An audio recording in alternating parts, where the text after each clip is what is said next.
Hello बच्चों, welcome to Lucas academy.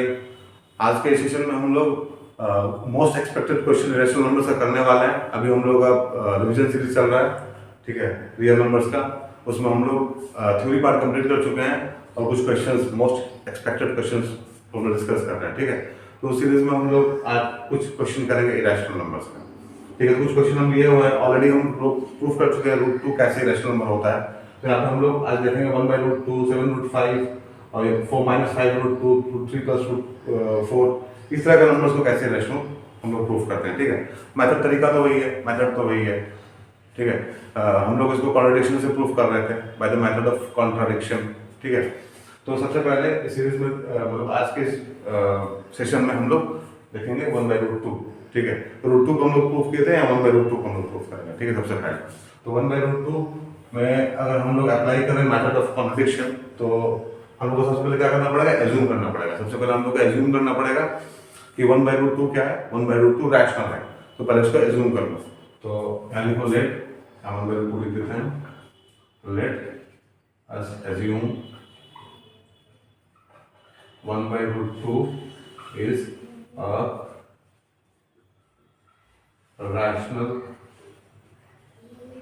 Number, ठीक है। तो हम लोग क्या एज्यूम कर लिए कि 1/√2 क्या है, रैशनल नंबर है।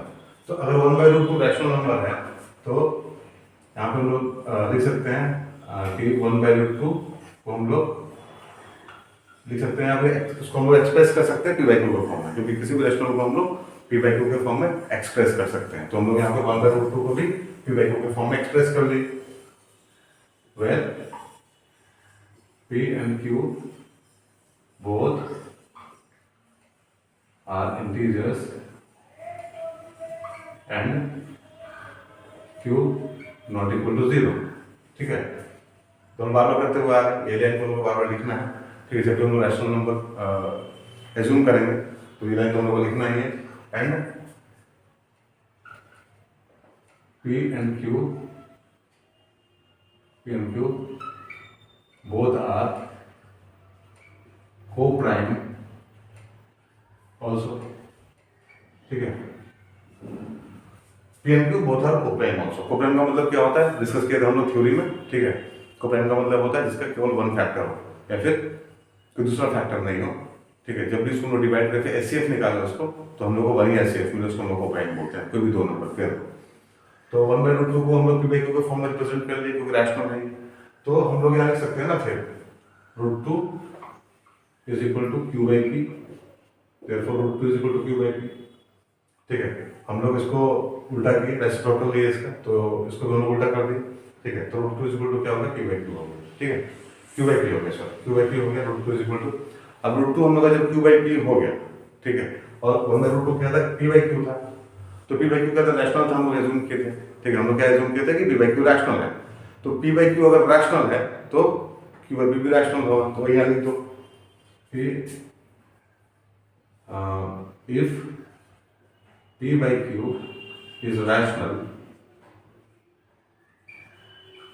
then q/p is also rational, ठीक है। अगर p/q रैशनल है तो q/p भी रैशनल होगा।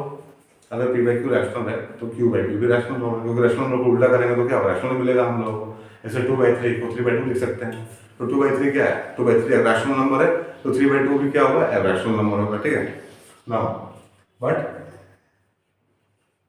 ये √2 क्या है, बट √2 इज इरेशनल, ठीक है। ऑलरेडी हम लोग प्रूफ कर चुके हैं कि √2 क्या है, रैशनल नंबर है, ठीक है। p/q रैशनल है, q/p रैशनल है, ठीक है। p/q रैशनल है, q/p भी रैशनल होगा, बट √2 इज इरेशनल, ठीक है। But √2 is irrational, hence contradiction, ठीक है। हेंस कॉन्ट्रडिक्शन, आवर assumption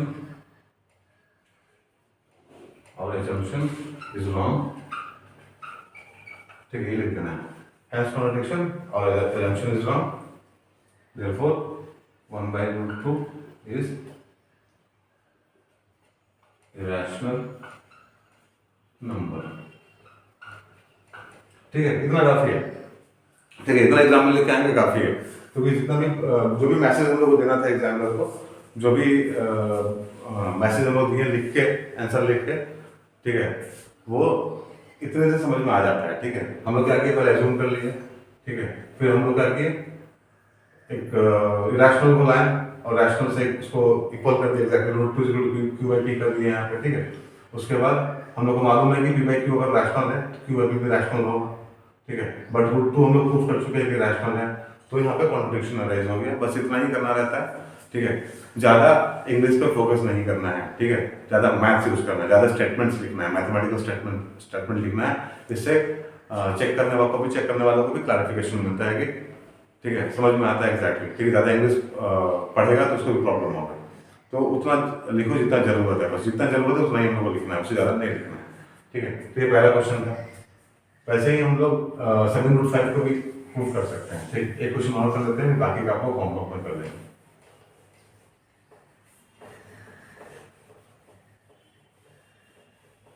ठीक है, एक तरीका तो ये हो गया। अब देख लो दूसरा भी कर लेते हैं हम लोग। यहाँ पे 7 क्या है, √5, 7√5। तो हम फिर वही करेंगे, एजम्पशन करेंगे कि let us assume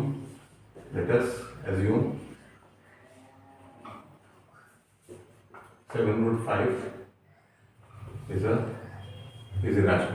irrational, sorry। ठीक है, let us assume 7√5 is rational। तो हम लोग फिर एजम्पशन कर लिए यहाँ कि 7√5 क्या है, रैशनल है। ठीक है, तो हम लोग 7√5 को, therefore 7√5 is equal to p by q। ठीक है, p by q where p and q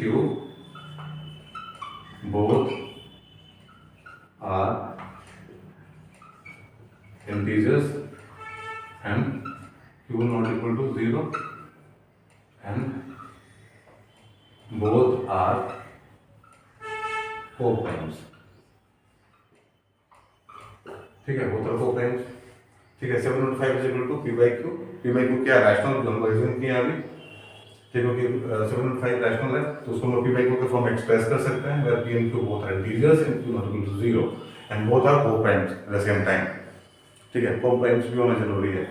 तो ये होने के बाद में फिर हम लोग कर सकते हैं इसको √5। बस यही ट्राई करना है हम लोगों को, एक तरफ रैशनल आए, एक तरफ इरेशनल आए। ठीक है, तो √5 यहाँ लिया हम लोग, तो इसको हम लोग लिख सकते हैं 7p/7q के टर्म में। ठीक है, ना यहाँ पे लिखो, now p by q is rational। ठीक है, p by q क्या रैशनल लिया हम लोग, एज्यूम किया रैशनल है, सो p upon 7q is also rational। ठीक है, पपड़े दोनों पढ़े हुए हैं। ठीक है, पपड़े दोनों पढ़े हुए हैं, तो p by q अगर रैशनल है तो p/7q भी क्या होगा, रैशनल होगा। ठीक है, p/7q रैशनल होगा, क्योंकि हम कुछ भी मल्टीप्लाई करेंगे, ऐड करेंगे रैशनल में, फिर डिवाइड करेंगे या फिर सब्ट्रैक्ट करेंगे तो हमको रैशनल ही मिलने वाला है। ठीक है, तो आधार हम लोग बोल सकते हैं p/7q इज ऑल्सो रैशनल। ठीक है, ये भी रैशनल नंबर है, तो ये भी रैशनल, ये भी रैशनल, बट √5 इज irrational। ठीक है, बट √5 इज irrational। ठीक है, तो √2 irrational है तो √5 भी irrational है, क्योंकि रूट के अंदर कोई भी प्राइम नंबर होगा तो irrational होगा। ठीक है, रूट के अंदर कोई भी प्राइम नंबर होगा तो क्या होगा, वो irrational होगा। ठीक है, तो √5 क्या प्राइम नंबर है, रूट के अंदर है, तो √5 भी क्या irrational है। जैसे √2 को हम लोग प्रूफ किया था ना, हम √2 को प्रूफ किया था, वैसे ही आप लोग √5 को भी प्रूफ कर लेना।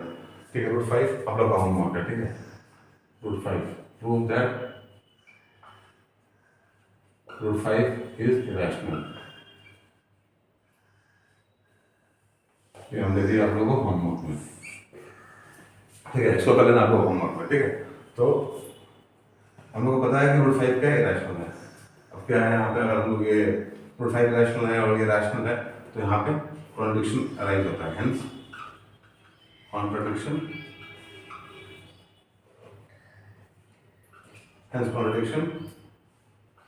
√5 अब लिखो hence contradiction our assumption is wrong, ठीक है, √5 7 √5 is irrational,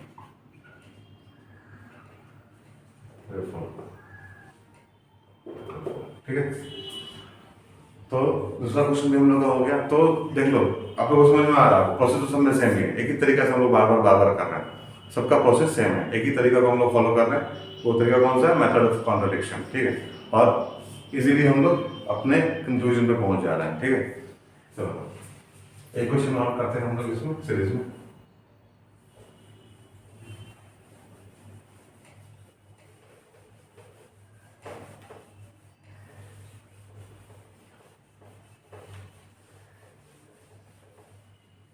ठीक है, तो एक क्वेश्चन और लेते हैं हम लोग, डी नंबर √3 + √4, ठीक है। तो सबसे पहला स्टेप तो वही है, ठीक है, सबसे पहला स्टेप वही है कि हम लोग को सबसे पहले क्या करना है, इसको एज्यूम करना है कि रैशनल है, ठीक है। सो लेट अस एज्यूम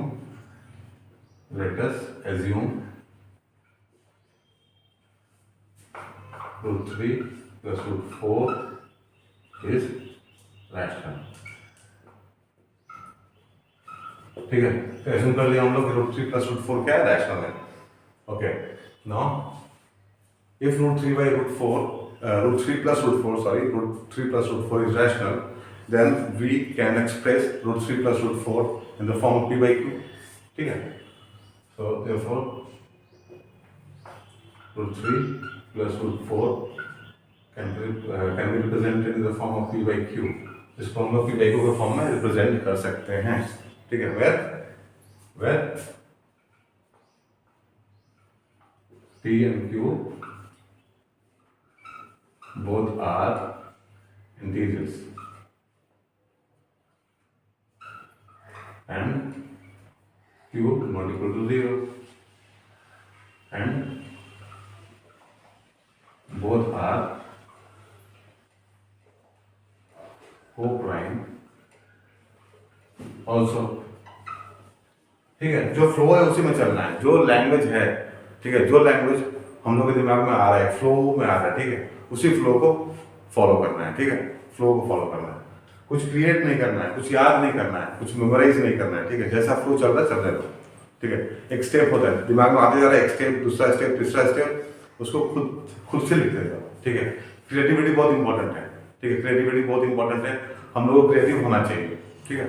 तो हम लोग क्या किए यहाँ पे √3 + √4 को p/q के फॉर्म में लिख लिए, क्योंकि रैशनल नंबर्स को हम एज्यूम किए थे, when p and q both are integers and q not equal to 0 and both are co-primes, ठीक है, both are co-primes। ये तो याद हो गया होगा आप लोगों को, ठीक है, तो आपको याद हो गया होगा, ठीक है। चलो कोई बात नहीं। तो अब इतना करने के बाद में हम लोग क्या कर सकते हैं यहाँ पे, ठीक है। अब हम लोग स्क्वायरिंग कर सकते हैं बोथ साइड। तो यहाँ पे देखो, क्योंकि यहाँ पे मतलब ये √3 + √4 के टर्म है, ठीक है। तो यहाँ पे हम लोग को थोड़ा सा एक्स्ट्रा एफर्ट लगाना पड़ेगा, यहाँ पे हम लोग स्क्वायरिंग कर लेते हैं। Squaring both side we get, क्या मिलेगा हम लोग को स्क्वायरिंग करने से? बोथ साइड, यहाँ मिलेगा √3 + √4 का whole square is equal to p² / q², ठीक है।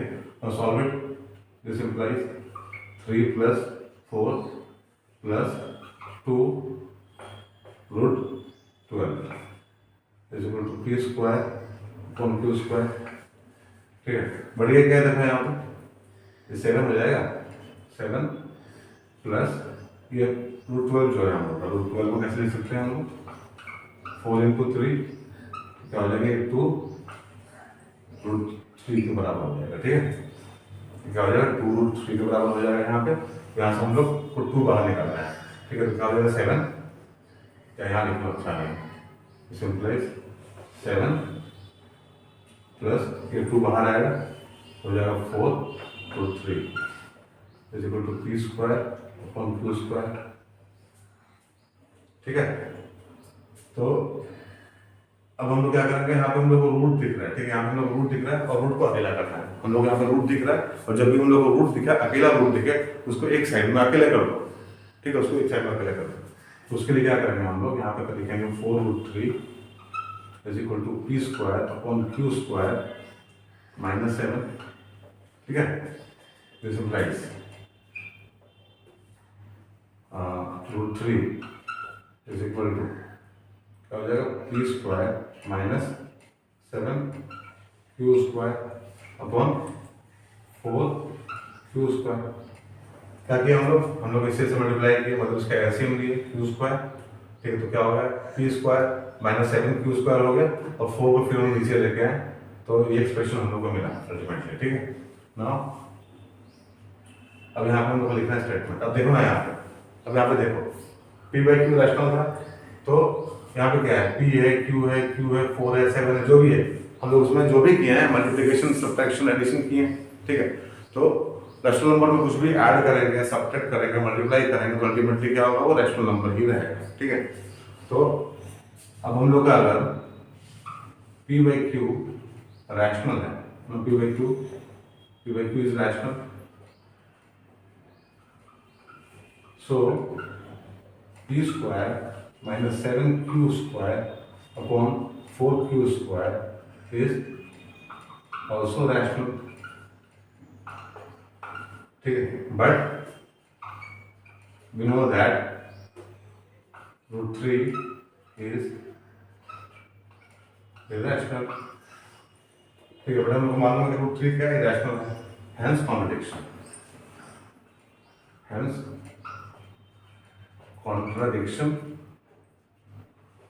यहाँ पे क्या होता है, कॉन्ट्रडिक्शन अराइज हो गया, ठीक है। यहाँ पे क्या हो गया, कॉन्ट्रडिक्शन अराइज हो गया, hence contradiction, our assumption is wrong, ठीक है। हम लोग का assumption क्या हो गया, गलत हो गया, our assumption is wrong and we can say that therefore √3 plus √4 is irrational, ठीक है। √3 plus √4 is irrational। तो 3 क्वेश्चन हम लोग किए हैं यहाँ पे, ठीक है। प्रूविंग के ऊपर 3 क्वेश्चन किए, इरेशनैलिटी को शो करने के लिए 3 क्वेश्चन किए और तीनों क्वेश्चन एक जैसा ही था, बिल्कुल सिमिलर था, एक जैसा ही था, ठीक है। कुछ स्टेप्स में एक्स्ट्रा आया क्योंकि यहाँ 2 रूट था, ठीक है, इसको हमको स्पारिंग करना ही पड़ा, बट इतना भी कॉम्प्लेक्स नहीं है, ठीक है। बहुत सिंपल सा तरीका है करने का, मेथड ऑफ कॉन्ट्रडिक्शन बहुत सिंपल है, ठीक है। अब ये 3 क्वेश्चन यहाँ पे किए हम लोग, एक क्वेश्चन हम लोग लेक्चर में किए थे एग्जैक्टली, तो आई डोंट थिंक कि इसमें आप लोगों को कोई प्रॉब्लम होगा, एग्जाम में आएगा तो इसको आराम से आप लोग सॉल्व कर पाइएगा, ठीक है। कुछ प्रैक्टिस कर लेना, एक क्वेश्चन यहाँ बचा हुआ है 4 - 5√2, ठीक है, और कुछ √5 भी है। Let's start with question number 2 now, ठीक है। यहाँ पे क्या है, ये कुछ रैशनल नंबर्स दिए हुए हैं हम लोगों को, उसको हम लोगों को बताना है कि टर्मिनेटिंग है या नॉन टर्मिनेटिंग रिपीटिंग है विदाउट डूइंग लॉन्ग डिवीजन, ठीक है। हम लोग को लॉन्ग डिवीजन परफॉर्म नहीं करना है, हम लोग यहाँ पे इसको डिवाइड नहीं करना है, लॉन्ग डिवीजन मतलब लॉन्ग डिवीजन परफॉर्म नहीं करना है हम लोग, ठीक है। और उसके बावजूद हम लोग को बताना है कि ये क्या टर्मिनेटिंग है कि नॉन टर्मिनेटिंग रिपीटिंग है, ठीक है। तो यह कंसेप्ट कौन सा यूज होने वाला है, कंसेप्ट क्या है, यहाँ पे देखो, यहाँ कंसेप्ट यही है बाबू, कंसेप्ट यही है कि हम लोग को रैशनल नंबर के डिनोमिनेटर को चेक करना होगा, ठीक है। रैशनल नंबर के डिनोमिनेटर को चेक करना होगा, तो अगर हमको डिनोमिनेटर को अगर हम लोग 2 का पावर m इंटू 5 का पावर m में रिप्रेजेंट कर दें, अगर वो हो जाए, रिप्रेजेंट हो जाए, तो वो क्या कहलाएगा, वो कहलाएगा टर्मिनेटिंग, क्या कहलाएगा, टर्मिनेटिंग, ठीक है। अदरवाइज क्या कहलाएगा, नॉन टर्मिनेटिंग एंड रिपीटिंग, ठीक है। तो क्या कहलाएगा, नॉन टर्मिनेटिंग रिपीटिंग। और हम लोग पहले भी पढ़ चुके हैं, थ्योरी क्लासेस में हम लोग डिस्कस किए थे एग्जैक्टली कि अगर कोई नंबर, ठीक है, इस फॉर्म में आता है, मतलब टर्मिनेटिंग और नॉन टर्मिनेटिंग रिपीटिंग, तो रैशनल नंबर कहलाता है, ठीक है। तो टर्मिनेटिंग तब होगा, पहला टर्मिनेटिंग तब होगा जब उसके डिनोमिनेटर को हम लोग इस फॉर्म में रिप्रेजेंट कर पाएंगे, अदरवाइज क्या होगा, नॉन टर्मिनेटिंग रिपीटिंग होगा, नॉन टर्मिनेटिंग रिपीटिंग होगा, ठीक है, ध्यान दें। तो एक एग्जांपल से समझते हैं इसको हम लोग। क्वेश्चन नंबर 2 का पार्ट ए देख लो, क्या दिया, 23/8 दिया हुआ है, ठीक है। इसके डिनोमिनेटर को हम लोग कैसे लिख सकते हैं, इसको लिख सकते हैं 23/2 का पावर 3 इंटू 5 का पावर 0, ठीक है। तो ये 2 और 5 के फॉर्म में रिप्रेजेंट हो गया डिनोमिनेटर इसका, ठीक है। पावर होल नंबर हो सकता है, 0 से लेके इन्फिनिटी तक होल नंबर होता है, तो होल नंबर हो सकता है, इन्फिनिटी नहीं लेना आपको, इन्फिनिटी नहीं, 0 से मतलब क्या एग्जैक्टली है, हम लोग 0 लिए हैं यहाँ पे, और यहाँ पे मतलब 3 एक नंबर आया तो पावर 3, ठीक है, तो 8 बनता है यहाँ पे। तो यहाँ पे एग्जैक्टली इसको हम लोग रिप्रेजेंट कर लिए, हम लोग कैपिटल मतलब हम लोगों को दिक्कत नहीं हो इसको रिप्रेजेंट करने में इस फॉर्म में, ठीक है।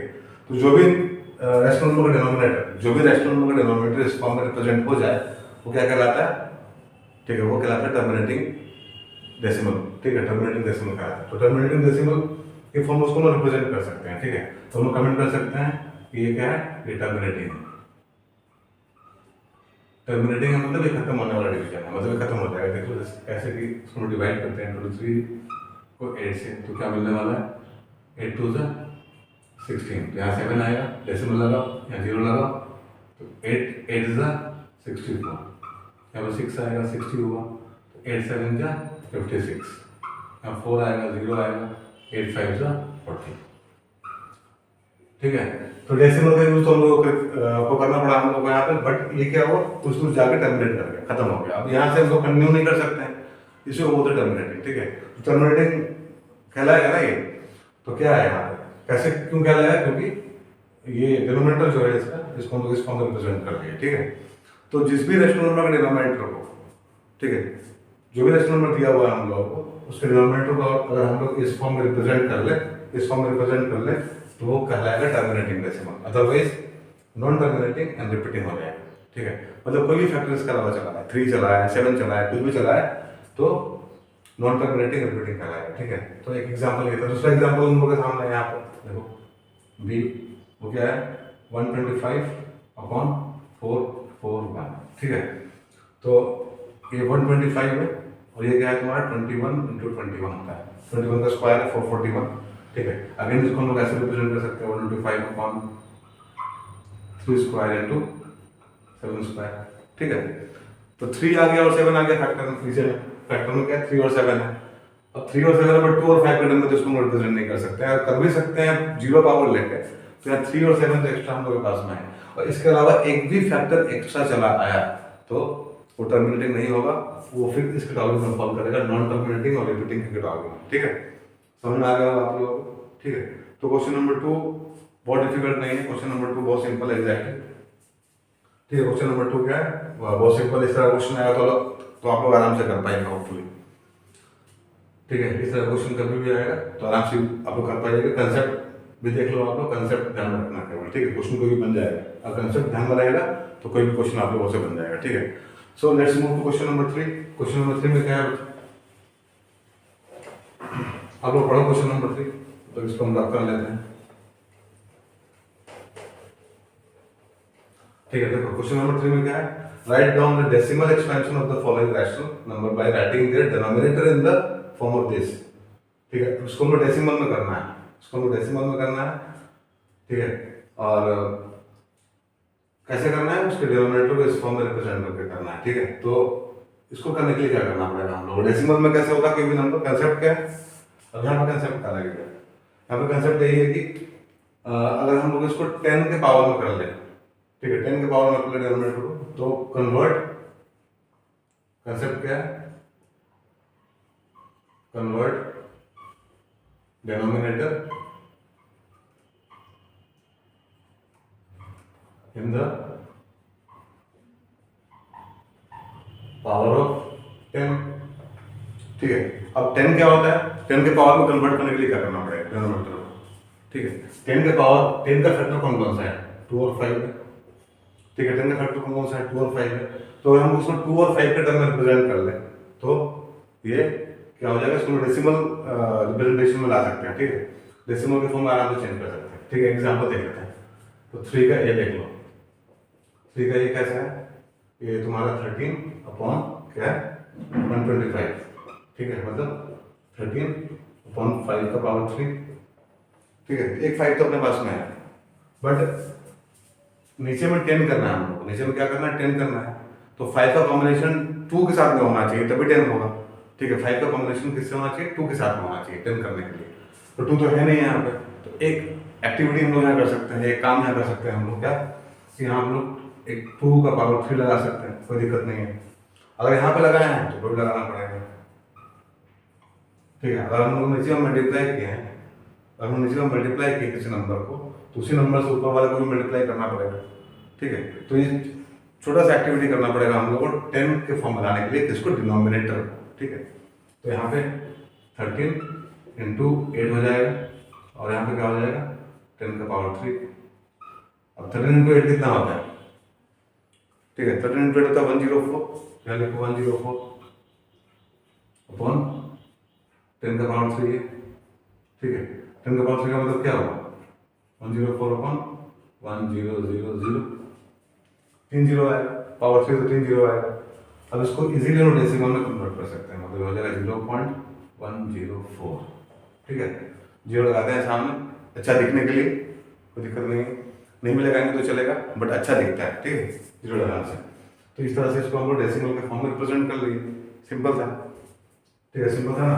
वैसे एक क्वेश्चन और देख लेते हैं यहाँ पे हम लोग, एक क्वेश्चन और देख लेते हैं, ठीक है। जो भी क्वेश्चन हम लीव कर रहे हैं, छोड़ रहे हैं, वो आप लोग के होमवर्क में है, वो आप लोग को होमवर्क में करना है, प्रैक्टिस के लिए हम छोड़ रहे हैं, ठीक है। एक क्वेश्चन और देख लेते हैं यहाँ पे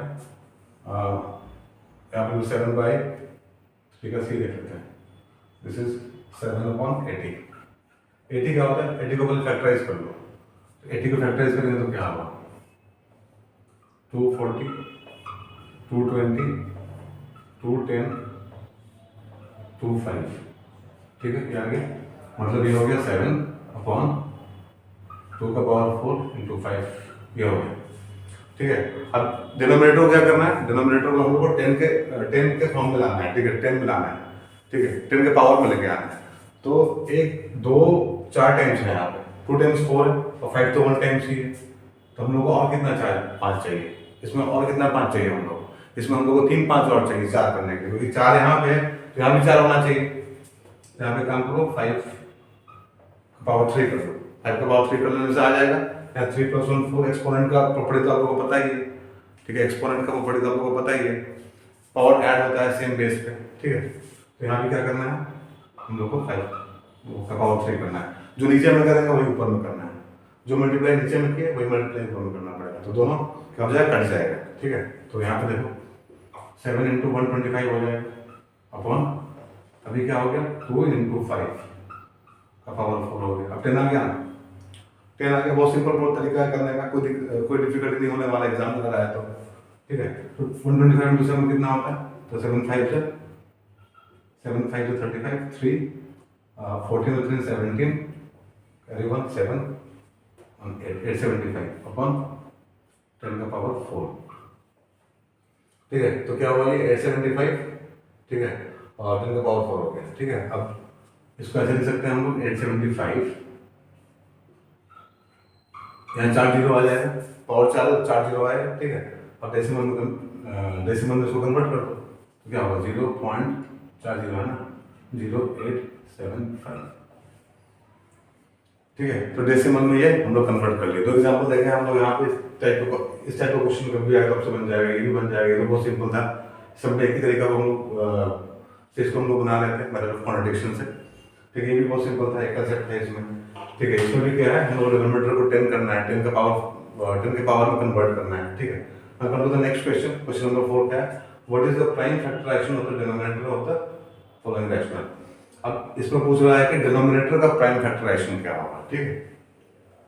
तो यहाँ पे कोई कंसेप्ट का जरूरत नहीं है, जो कंसेप्ट आप लोग सीख चुके हैं ऑलरेडी उसी को लगाओ, ठीक है। अब यहाँ पे डिनोमिनेटर दिख नहीं रहा हो आप लोग, क्वेश्चन नंबर 4 में डिनोमिनेटर दिख नहीं रहा हो, ठीक है। अभी आप लोग बोलिएगा कि सर डिनोमिनेटर तो है ही नहीं, ठीक है, तो कन्वर्ट किसको करना है, ठीक है, प्राइम फैक्टराइजेशन किसका करना है हम लोगों को। तो डिनोमिनेटर है बेटा, यहाँ देखो यहाँ पे ध्यान से, तो 4 का 1 क्या है यहाँ पे 43.1 2 3 4 5 6 7 8 9, ठीक है, ये लिखा हुआ क्वेश्चन में। What is the prime factorisation of the denominator of the following rational, ठीक है। तो यहाँ पे इसको हम कैसे लिख सकते हैं 43 1 2 3 4 5 6 7 8 9, ठीक है। अब यहाँ पे क्या है, 1 कितना नंबर है, 1 2 3 4 5 6 7 8 9 9 है, तो 10 का पावर 9 हो गया। ठीक है, क्या हो गया यहाँ पे 10 का पावर 9 हो गया। अब 10 का पावर 9 मतलब डिनोमिनेटर हो गया हम लोग का, ये क्या है हम लोग का डिनोमिनेटर है। अब इसका प्राइम फैक्टराइजेशन करना है। ठीक है, डिनोमिनेटर का प्राइम फैक्टराइजेशन करना है, तो कैसे होगा ये, तो 10 का पावर 9 हम लोग लिख लिए यहाँ पे, डिनोमिनेटर को लिख लिए यहाँ पे। अब 10 को किस फॉर्म में रिप्रेजेंट करते हैं हम लोग, 2 into 5 का पावर 9, तो क्या हो जाएगा ये हो जाएगा 2 का पावर 9 into 5 का पावर 9। ठीक है, 2 का पावर 9 into 5 का पावर 9, ये इसका प्राइम फैक्टराइजेशन है। ठीक है, ये क्या है, इसका प्राइम फैक्टराइजेशन है। बहुत सिंपल सा कंसेप्ट है यहाँ पे। ठीक है, और ये दूसरा नंबर है। ठीक है, ये जो दूसरा नंबर है 4 का 2, वो क्या है, ठीक है, इसमें बार लगा हुआ, इस पर क्या लगा, बार लगा हुआ, बार लगाया इसका मतलब क्या हुआ, ठीक है, मतलब ये 2 और 5 के टर्म में हम लोग उसको रिप्रेजेंट नहीं कर सकते हैं। ठीक है, बार लगाया इसका मतलब क्या हुआ, इसको हम लोग 2 और 5 के टर्म्स में रिप्रेजेंट नहीं कर सकते हैं, मतलब इसके डिनोमिनेटर को हम लोग 2 और 5 के टर्म्स में रिप्रेजेंट नहीं कर सकते हैं। तो ये क्या है, ये नॉन टर्मिनेटिंग है। क्या है, नॉन टर्मिनेटिंग। ठीक है, क्या है, नॉन टर्मिनेटिंग है, और मतलब एंड रिपीटिंग है। ठीक है, क्या है, नॉन टर्मिनेटिंग रिपीटिंग है, क्योंकि यहाँ बार लगा हुआ, बार का मतलब क्या होता है, बार जब भी लगा उसका मतलब क्या हुआ, रिपीट हो रहा है, रिपीट हो रहा है, रिपीट हो रहा है बार। ठीक है, तो रिपीट हो रहा है मतलब क्या हुआ, ये non terminating and repeating decimal है। ठीक है, मतलब ये रैशनल नंबर तो है, ठीक है, क्योंकि रिपीट हो रहा है, रैशनल नंबर तो है, नॉन टर्मिनेटिंग भी। ठीक है, तो this is the type of non terminating repeating. समझ में आया? तो इस तरह से हम डिनोमिनेटर को रिप्रेजेंट करते हैं, या फिर ऐसा भी आ सकता है जहाँ पर नॉन टर्मिनेटिंग और क्या हो, रिपीटिंग हो। ठीक है, तो ये टाइप ऑफ क्वेश्चन था, इस तरह क्वेश्चन आता है 1 नंबर या 2 नंबर में।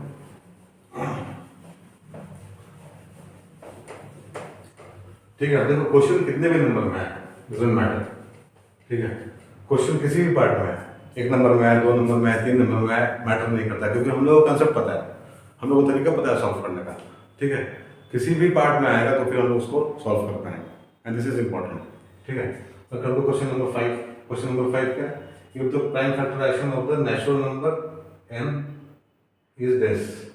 ठीक है, एक नेचुरल नंबर आपके पास में n है, उसका प्राइम फैक्टराइजेशन दिया हुआ है, n इज इक्वल टू दिया हुआ है यहाँ पे क्या है, 2 का पावर 3, और क्या दिया हुआ, 3 का पावर 2, और क्या दिया हुआ है, 5 का पावर 2 into 7। ठीक है, ये दिया हुआ है, नेचुरल नंबर ये है n, उसका प्राइम फैक्टराइजेशन यहाँ पे दिया हुआ है। ठीक है, तो एक नेचुरल नंबर n का प्राइम फैक्टराइजेशन दिया हुआ, बोल रहा है कि right the number of consecutive zeros in n। तो n में कितना कंसेक्यूटिव जीरो हो सकता है, n में कितना कंसेक्यूटिव मतलब लगातार जीरो हो सकता है। ठीक है, तो इसके लिए देखो, अब जीरो का कंसेप्ट कहाँ से है, जीरो का कंसेप्ट तो वैलिड है वहीं पे जहाँ पे 10 आता है। ठीक है, 10 से मल्टीप्लाई करेंगे तो ही जीरो आ सकता है। ठीक है, तो 10 को ध्यान में रख के हम लोग उसको समझना है, 10 को ध्यान में रखो, 10 कैसे आएगा, 10 कैसे आएगा, तो 3 और 7 से तो आने वाला नहीं है। ठीक है, 3 और 7 को यूज करके 10 आने वाला नहीं है। ठीक है, तो उसको इग्नोर कर दो, 3 और 7 को क्या करो, इग्नोर कर दो। 10 तो आ सकता है 2 और 5 के मेल से ही, 2 और 5 मिलेगा तो क्या होगा, 10 आएगा। तो 2 और 5 जो मिलेगा तो 10 आएगा। तो यहाँ पे ध्यान दो, यहाँ पे कितना है, 2 बार है, 5 क्या है 2 बार है, और 2 कितना है, 3 बार है। ठीक है, तो हम लोग क्या करेंगे, यहाँ पे जो लोएस्ट पावर होगा, इन दोनों में से किसी का लोएस्ट पावर होगा, कॉम्बिनेशन में हम ले लेंगे उसको, मतलब यहाँ से 2 बार 2 ले लेंगे, और यहाँ क्योंकि यहाँ पे लोएस्ट पावर कितना है, 5 और 2 का मिला के 2 है या 3 है, तो 3 एक 2 एक्स्ट्रा है, उसको 5 से कंबाइन नहीं कर सकते हम लोग, केवल 2 5 है, इसको 2 2 से कंबाइन करके 10 मिलेगा हम लोगों को। तो 10 कैसे मिलेगा, इस पर ध्यान देना है, 10 कैसे मिलेगा इस पर ध्यान देना है। तो 2 2 लेंगे, और 5 भी 2 बार ले लेंगे, 2 बार दिया ही हुआ है तो 2 बार लेंगे, लेकिन 2 3 बार दिया हुआ है तो 2 ही बार लेंगे, क्योंकि हम लोग को 10 करना है। यहाँ पे कितना करना है, हम लोग को 10 करना है। ठीक है, तो इस तरह से 10 आ जाएगा, तो 5 यहाँ पे तुम पावर कॉमन ले लो, 2 into 5 का पावर 2 हो जाएगा, मतलब 10 का पावर 2, मतलब ये 100 हो गया, मतलब कितना आएगा, 2 बार जीरो आएगा, 2 कंसेक्यूटिव जीरोस। ठीक है, तो right the number of consecutive zeros इन, तो वी कैन राइट कि there are two consecutive zeros in n, ठीक है, there are two consecutive zeros in n, ठीक है, दो आएगा, समझ में आएगा। तो कुछ क्वेश्चन थे एग्जैक्टली, ठीक है, जिसको हम लोगों ने लिया है यहाँ पे, ठीक है। तो इस सेशन के बाद में कुछ MCQs का मतलब मल्टीपल चॉइस क्वेश्चन का कुछ एक क्लास हम लोग यहाँ पे करेंगे, ठीक है। उसके बाद फिर हम लोग मूव करेंगे नेक्स्ट चैप्टर में, ठीक है। बाय द टाइम होपफुली आप लोगों को समझ में आ गया होगा, ठीक है, कोई दिक्कत नहीं हुआ होगा, इस तरह के क्वेश्चंस को आप एग्जाम में आराम से बना पाइएगा, ठीक है। तो आप लोग प्रैक्टिस करते रहिए, ठीक है। हम लोग का सेशन अभी आने वाला है, हम लोग बहुत सारे क्वेश्चन सॉल्व करने वाले हैं, ठीक है, MCQs करने वाले काफ़ी सारे हम लोग, ठीक है। तो बाय द टाइम प्रैक्टिस करो, अच्छे से रहो, ठीक है, और खूब मेहनत से और दम लगा के ताकत लगा के पढ़ाई करो, ठीक है, ठीक है। तो नेक्स्ट वीडियो तक के लिए थैंक्स, बाय, और अगर टाइम मिले तो सब्सक्राइब कर देना और लाइक कर देना। Thank you very much.